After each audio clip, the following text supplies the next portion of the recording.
Одоо өнөөдөр урт мэтлгүүд дээр болохоор далд биеийн тухай нэлээд дэлгэрэнгүй ярьсан байгаа. Хүртний тухай ярьсан байгаа. За өнөөдөр бол энэ уурт биеийн эмгшил юунаас үүдэлтэй яаж үүддэг? Энэтэй холбоотойгоор энэ мэдээлэл өгөх гэж байна. За энэ хамгийн ихний юм нь болох дээр энэ хүний одоо уурт бие арцгны гажиг гэж юм сүлийн яриад байгаа. Арцгны гажиг. За арцгны гажиг гэдэг чинь ерөөсөө юу юм бэ? За одоо энэ талынх нь болох дээр эрүүл арцг. Арцгны яс гэж энийг хэлээд байгаа. Энэ ахарсуул хоёр сүүчтэй. Энэ бол гажилттай арцгны зураг харагдчихэв. За ерөнхийдөө арцгны гажиг гэдэг чинь энэ яс ингэж гажихыг л хэлээд байгаа. За энэ арцг гажаад эхлэхдээ яадаг гэхэлэр хэмжилт таталт хийж үзэхдээ хөл нь ийм уртгойг нь байдаг. Ийм уртгойг нь байдаг. Тэгэхээр хүний хөл ер нь бол доош нь харуулаад татаад үзэхдээ тэнцвэл байх ёстой. Тэгээд тэр тэнцүү хоёр хөл дээрээ бид нар энэ биеийн махан биеийнхаа уурт биеийнхаа ачааллыг хоёр талдаа хоёуланд нь тэнцүү 50-50% өгч явах ёстой. А гэтэл арцгны гажигтай үүдэл дээр хөлөнд ийм уртгойг нь олдог. За хөлний ийм уртгойг нь ороод байгаа гэхээр бид нар хоёр хөлөндөө хоёр өөр ачаалал өгöd хэлдэг. Жишээлбэл энэ одоо эрүүл тал нь энэ гажигтай тал нь. Тэгэхээр бид нэр эрүүл талдаа 60% өгнө. Гажилттай талдаа бид нар 40% өгнө. Тэгэхээр хоёр хөлн дээр ачаал өөр өгөгдөд явна гэсэн. За хөлн дээр ачаал хоёр өөр өгөгдснөөс болоод энэ ачаал их авж байгаа талан дээр энэ талын булчин их хөгжөөд ирдэг. Энэ нуруунд ч хамаатай, хөлөнд ч хамаатай.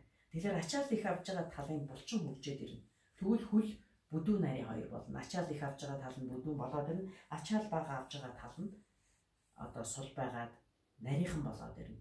Тэрийгээ дагаад мөн баган нуруунд дээр өөрчлөлт орно. Өөрөөр хэлбэл баган нурууны зүүн баруун талын хоёр булчин бас хоёр өөр болно гэсэн үг. Ийм байна. За тэгэхээр ийм арцгны гажигтай болох дээр хөл урт богино байгаа нөхцөлд хүн энэ хазгналтаа засаад явчихдаг. Хэрвээ засахгүй бол энэ хүн ингээ хазгнаад ингээд явна да. Төвөрг тавь ингээд явна гэсэн шүү дээ. Тэгэхээр хүн энэ хазгналтаа засаад явдаг. Юугаараа засдээ? Нуруугаараа, хүзүүгээрээ, сээрээрээ засаа явчихдаг. Тэгэхээр олон жил хөл, нуруу, хүзүү, сээрээрээ засаад явах дээр хүний нуруунд ажилт үүсдэг. Өөрөөр хэлбэл энэ хүзүү, нуруу, сээрэнд ажилт үүсдэг. Тэгэхээр ерөнхийдөө энэ арцгны гажиг гэдэг юм чинь бүр хар ухаанаар тайлбарлах юм бол барилгаар яривал энэ фундамент. Тэгэхээр фундамент нь одоо ийм дахин хазгаа болцсон барилгыг дотор нь косметик засал хийгээд нэмэр байхгүй дээ. Тэгэл нэг нурж унал гэсэн үг. Яг тэрнтэй адилхан. За тэгэхээр хүний нуруу хүзүү сээр гэдэг чинь барилгаар яривал баган нуруу. Тэгвэл фундамент хазгаа бол баган нуруу хазааж л таараа. Тэгэхээр энэ хүзүү нуруу сээрэнд гажилт үүснэнтэй холбоотойгоор хүзүү нуруу сээрний эмгшил үүснэ.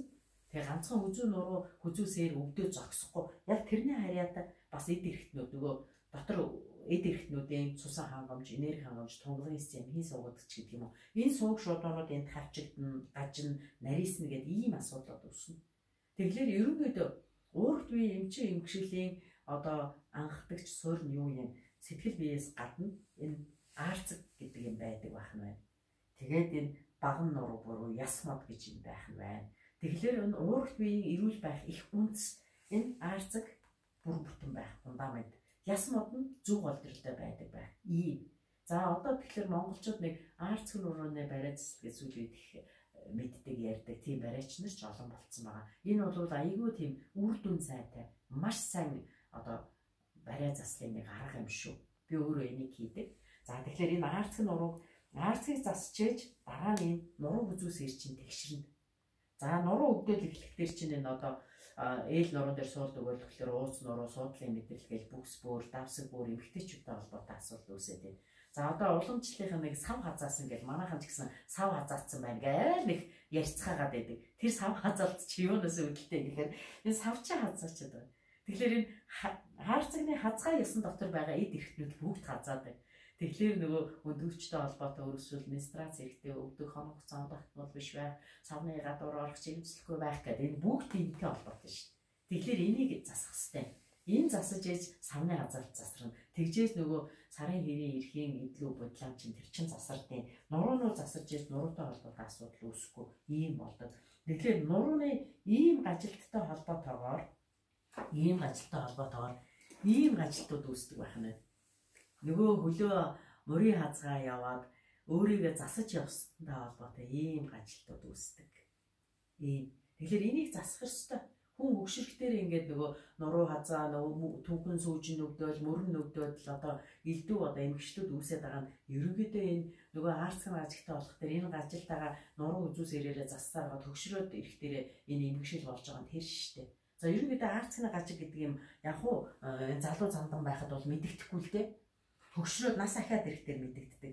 За энэ болох дээр яг хажуу талаас нь харахтай бас ийм эмгэгчд үүсдэг байх мэн.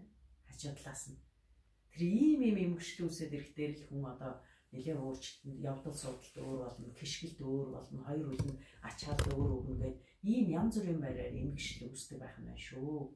Тэгэхээр энэ аарцгийн засвал нь гэдэг чинь ерөөсөө хүзүү нуруу сээр өвдөгч өвдөл ирвэл хамгийн ихэд аарцгаас асуулаа. Энэ аарцаг засны дараа хүзүү нуруу сээр түнх өвдөг шагааны үе энэ бүх засагтаад явдаг. Тэгэхээр ийм их чухал шүү. За тэгэл хүмүүс ингэдэй одоо ерөнхийдөө тэгээд бас аарцгны гажиггүй хүн гэж бараг байхгүй дээ. За тэгэхээр аарцгны гажиг гэдэг юм чинь яагаад ингэж ийм илбэг дэлбэг байцсан урд нь ажилтгүй байдаг байсан юм хүмүүс гэж бас гайхаж иж магадгүй. За ерөнхийдөө аарцгны гажиг гэдэг юунаас үүдэлтэй. Аарцгны гажигтай ээжил бол тэр ээжээс гарч байгаа хүмүүс бүгд аарцгны гажигтай байна.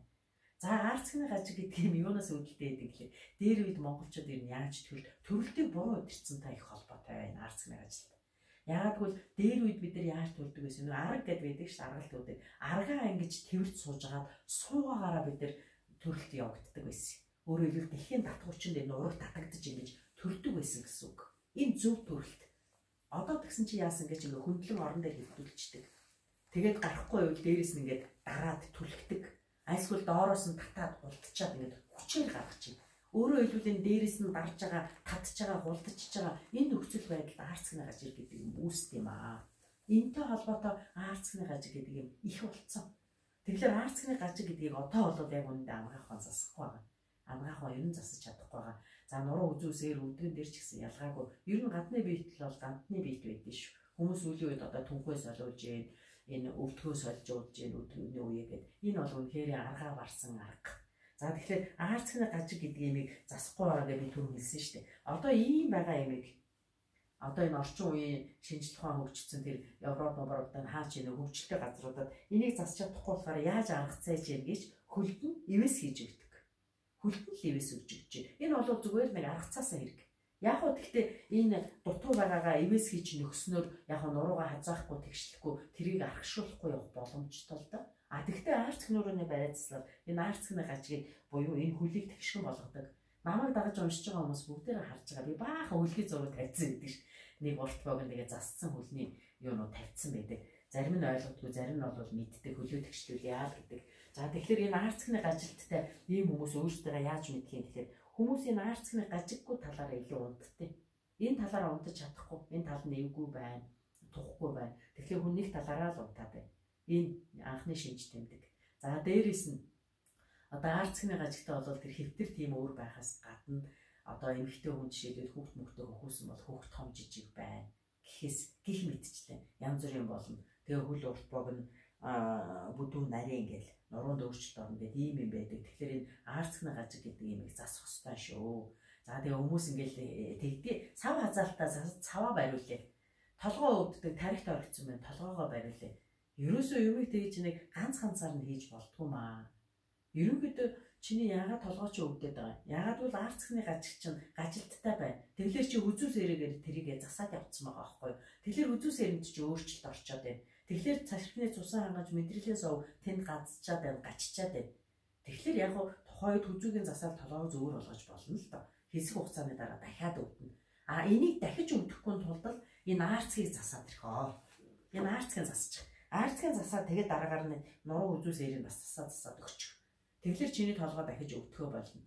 За тэгээ хүмүүс ингээд намайг барьдаг илдэг гэхлээр курс нь хэдэн курс явах бол гэдэг. Би хүнтэй тэгж хэдэн курс юм уу олон дахин чаргууцлахгүй. Хүмүүс бас өөрөөсөө ажиллах хэрэгтэй. Өөрөөр хэлбэл би та нарын засч чадахгүй аарцгийг чинь засаад өгчин.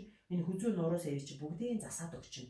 Энэний дараа та нарын аарцгийн гажигтай холбоотой хөлний булчин, нурууны булчин эдгээр бүгдээрээ өөрчлөлтөнд орцсон байдیں۔ Та нар тэр йога хийх, сунгалтын стретч дасгал хийж ээж тэр хоёр талынхаа хоёр өөр байгаа одоо тэр булчингуудыг ижилхэн болгоо. Энэ бол та нарын хийх ажил. Би өөрөө хийх биш. Би та нарын засч чадахгүй байгаа юм чинь засаад өгчлөө. Тэгээд та нар дасгалаа хий. Хөдөлгөөнөө хий. Тэр хоёр өөр булчингаар ижилхэн болго. Хүмүүс тэгэл хин нэгэнтэй зуралдаал гоё болох гэдэг. Би энийг хүлээн зөвшөөрөхгүй.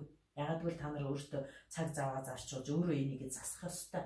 Тэгэхээр би хүмүүсийг ерөнхийдөө энэ засал маслихын үйлийг хийснийхэн дараа өөртөө сунгалтын дасгал хий, булчингаа ижилхэн болоо. Тэрхэн болвол эргэж энэ хүлчин гацхгүй, эргэж энэ булчин чинь чангарахгүй. Зүгээр хар угаар тайлбарлахад бид нэр жимс ногоо ургуулчаад усалдаг, борддог, зэрлэгийн зулгаадаг, торддог үстэй. Тэгжээж тэр нэр төмсөө ургацсан авдаг штэ. Энтэй адилхан штэ. Би та нарыг засаа залаад өгчлөө. Одоо хоошоод өөрсдөө тордолдоо. Өөрөөр хэлбэл ууралт биеэ тордохын тулд тэр дасгал хөдөлгөөн хий, сунаж мөрөг, ёгоо хий. Нөгөө 90% далд би тордохын тулд та нар нөгөө бясалгалаа хий. Ингээл тордолтой хоёр бие. Тэгжээж та нар энэ бие сайн сайхан авч явна штэ. Энэ бол та нарын амьдрал тийм болоход өөрийгөө торд. Бүр арга чаргаа баруул яг хөө тэр тусдаг дэмждэг хүнээс нь тус дэмжин ав. Тэгээд өөрийгөө торд, борд, усал. Эрдүүл ийм зарчим шүү. За энэ удаагийн энэ арцхны ажилтныг би ерөнхийдөө ойлгосон байх гэж бодож байна. За зүрхний хүртний харалтаа энэ дээр өөрчлөлт орох юм бол одоо зүрхний хүртэн дээр ажилт үүснэ, тэр үгээр хөшөж өвдөнө. За хүзүүсээр өвдөх юм бол тэгэхээр толгоо өвдөнө. Сэрэн дээр өөрчлөлт олох юм бол гартаа мөртөө холбоотой асуудлууд үүснэ. Ээл дуран дээр суултаа асуудлууд үүсээд ирвэл хөл өвдөн, суудлын мэдрэл өвдөнө гэл ийм л юм байдаг. Тэгэхээр энэ гол фундаментаа ясмуудаа засвал тэр суудлын мэдрэлтэй хөшдөг барьдаг, өвддөг барьдаг бүх юм чинь засагдах юм шүү. Тэгэхээр тэр сунгалтын дасгал хийдэг, зарим хүмүүс нөгөө балиатанд явдаг тийм ийм юмнуудад явдаг байвал эхлээд ерөнхийдөө энэ арцхны гадаа засуулж иж тийм юмгаар хийдэг байгаарэ. Тэгвэл хамаагүй бас ингээд хүчээр ингэж хийснээс болж бас улам гэмтэг бэртэг юм байдаг шүү. За одоо энэ талаар ойлголт өгчлөө гэж бодож байна. За тэгээ манайхаа миний өгж байгаа бичлэгүүдтэй холбоотой асуудал авах юм байдаг бол комментээр бичиж болно. Эсвэл мессенжероор орж бичиж болно. Ингээд би та нарт мэдээлэл өгч асуултанд хариулахад бэлэн байна. Баярлалаа.